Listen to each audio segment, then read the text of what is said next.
It's about 7 o'clock in the morning on Friday, September 8th, I believe, 2023. And I was supposed to move them to the next section over here, the middle section, but due to some circumstances, I wasn't able to get everything ready. So I decided last night to leave them where they're at, and I'm gonna move them to the last cell of this fourth section here today. And this afternoon I'll come back and set all the wires up and move them to the next section. We'll play a little bit of catch up. Should be okay. I wanted to talk today about grazing stick and what I know about it, which is very little. I think I saw Greg Judy use it once on a video. And it's kind of like a stick with some markings on it.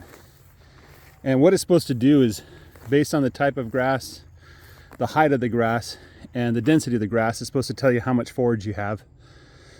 So it kind of gives you a measure so you can estimate how much forage you have in the grass.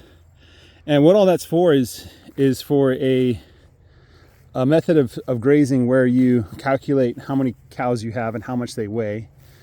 Then you figure out how much they need to eat every day according to your goals. If your goal is to maintain their weight or put weight on, or maybe even to lose a little weight, you know, and then you give them that much land. And so you should be able to, you know, using some kind of math and science and stuff like that, figure out how big the pasture needs to be to feed them, or how long a pasture will feed them for. I don't use that. I have never used it. I kind of don't understand how it works at all. Like, how do you know how much a cow needs to eat a day? I don't, and I don't think the cows do either. I know that people have done like some studies and they have a good estimate on what a cow needs. But the kind of operation I'm running, there's so much loss in terms of what the cows don't eat. And there's such a variety of grasses that I really can't, you know, it's just impossible for me to tell what's going on. Now, what I can do, however, is I can look at what's left and determine whether they're eating too much or too little, whether I gave them too little land or too much land or whatever.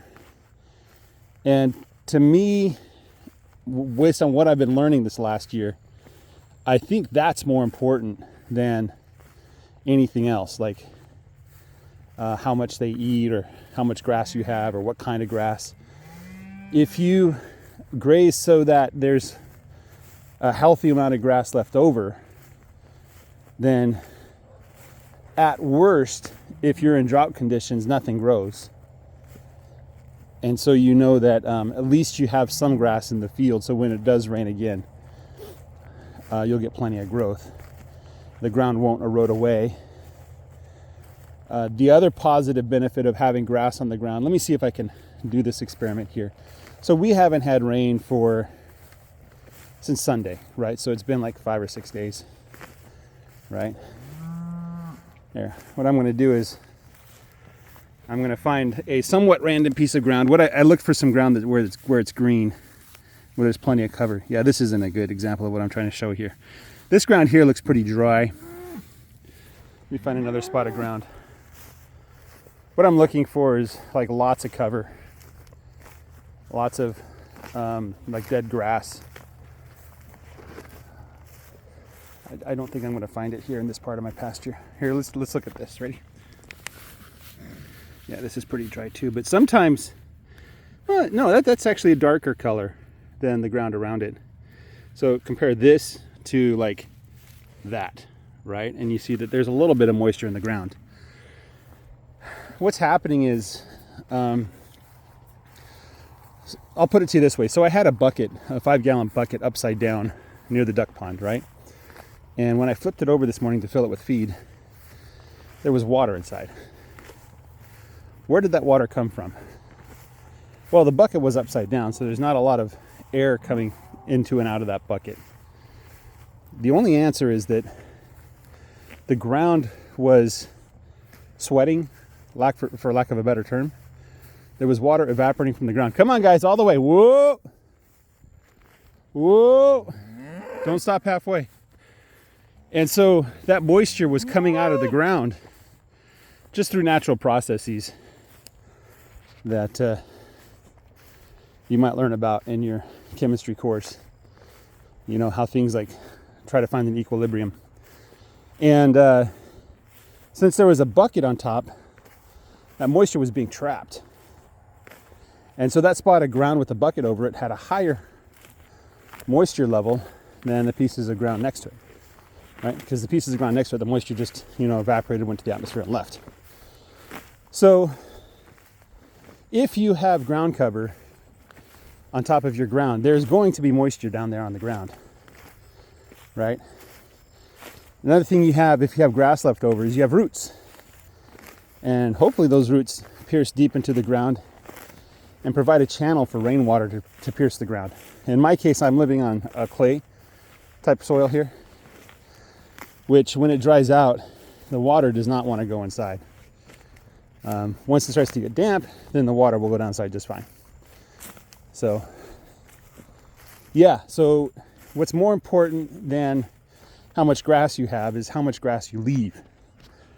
That's kind of the trick.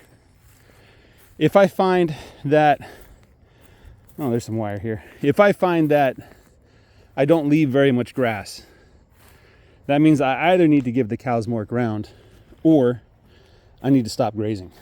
I need to put them up in a pen and feed them. You can't feed your cows grass that you don't have. You just have to accept the fact that you're out of grass. And so either your cows are going to starve, or you got to feed them, or you got to sell them, right? So when you see that there's not a lot of grass left behind, you got to give them more land, or you got to get rid of some cows. You got to get them off the land. Ooh, here's a nice jawbone. This is the boneyard, by the way. This is where we had, where I put the carcasses of some dead cows that we had.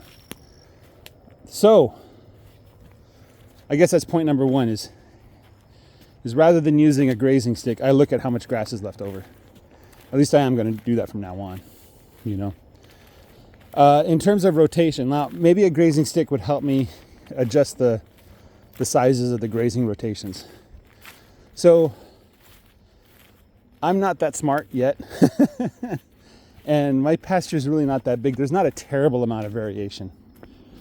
At first I thought there was, but then I realized, the variation is small and it doesn't make that big of a difference, And the truth is, like, if one little cell doesn't have quite as much food, the next cell might have a little more.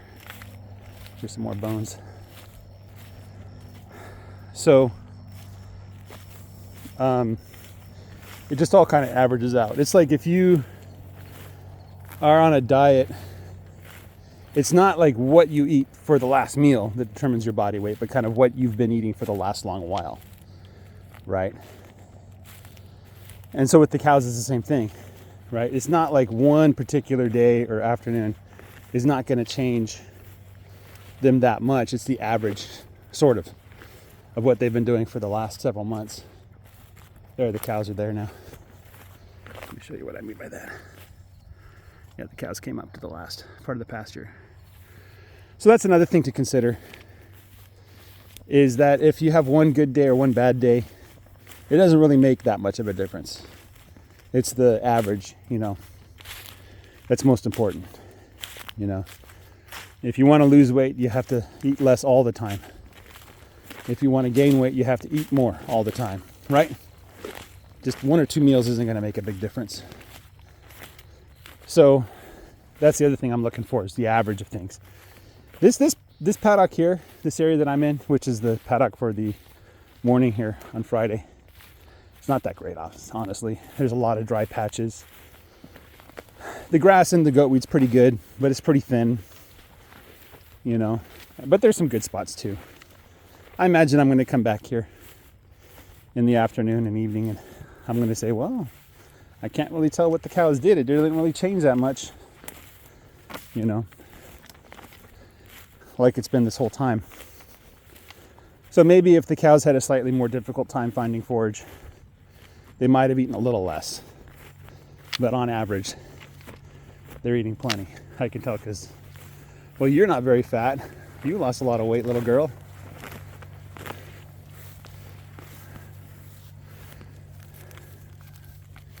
I don't know if you could tell, but I'm looking at that hollow triangle between the hip, the ribs. It's hollow. It's not supposed to be hollow, it's supposed to be full.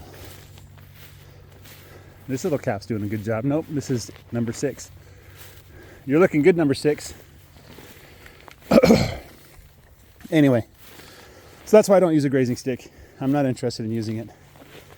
I don't think I can do that kind of math correctly. Oh, that's another thing I didn't mention about math.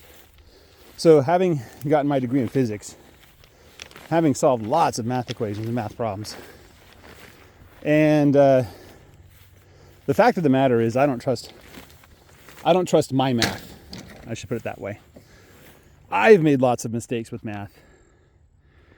And everybody I know that does a lot of math knows that they make a lot of mistakes with math. And so when I do a calculation, I come up with a number, my instinct is always that that number's wrong. And so I go into a error finding mode where I start looking for where I went wrong, right? And if I analyze what I did and I can't quite see where I went wrong, then there's the risk that I was actually right.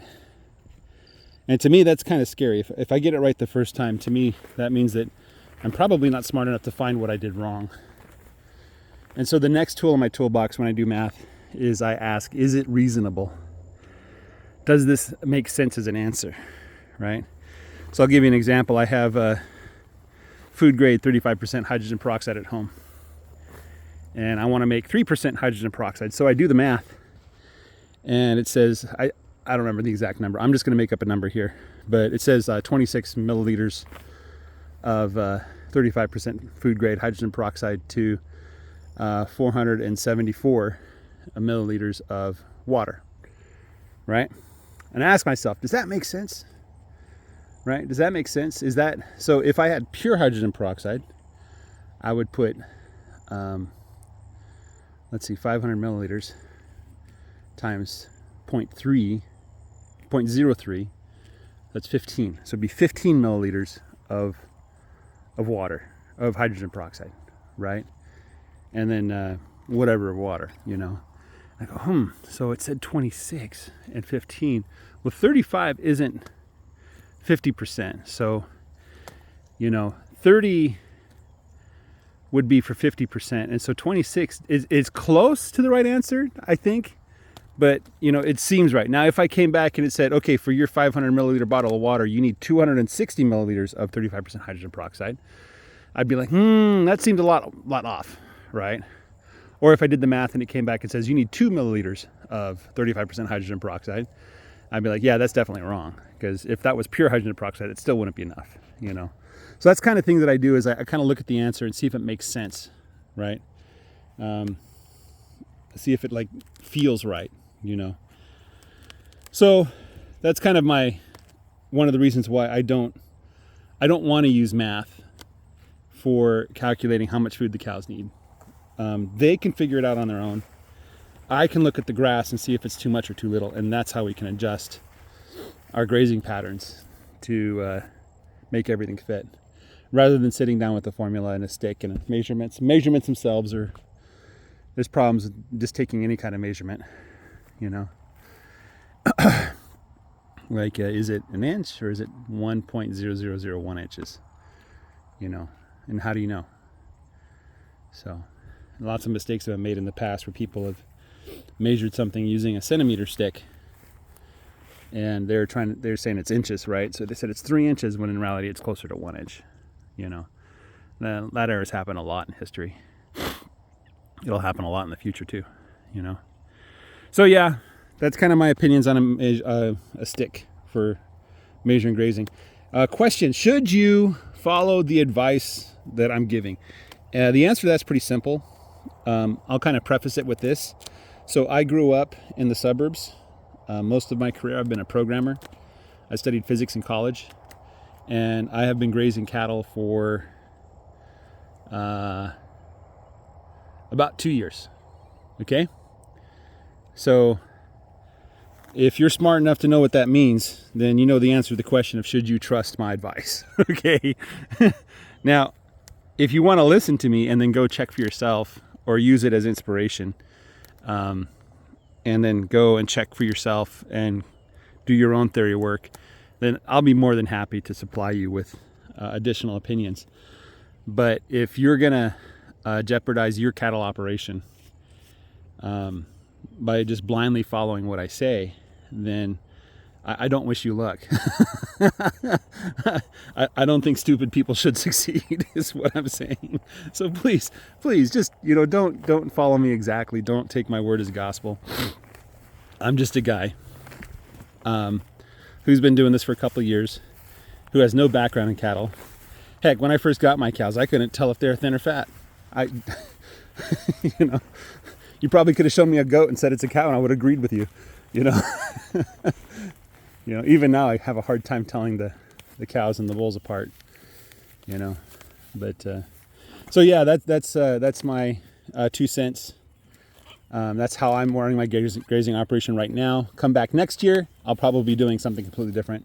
I may have a grazing stick and a calculator, or I may be doing something else entirely.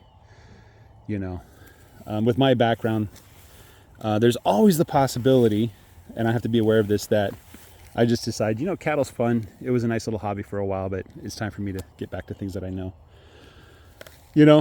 So yeah, don't take my advice. You can listen to it, but if you follow it blindly, you get what you deserve. So, all right, guys, you have a great day. Take care, and bye-bye.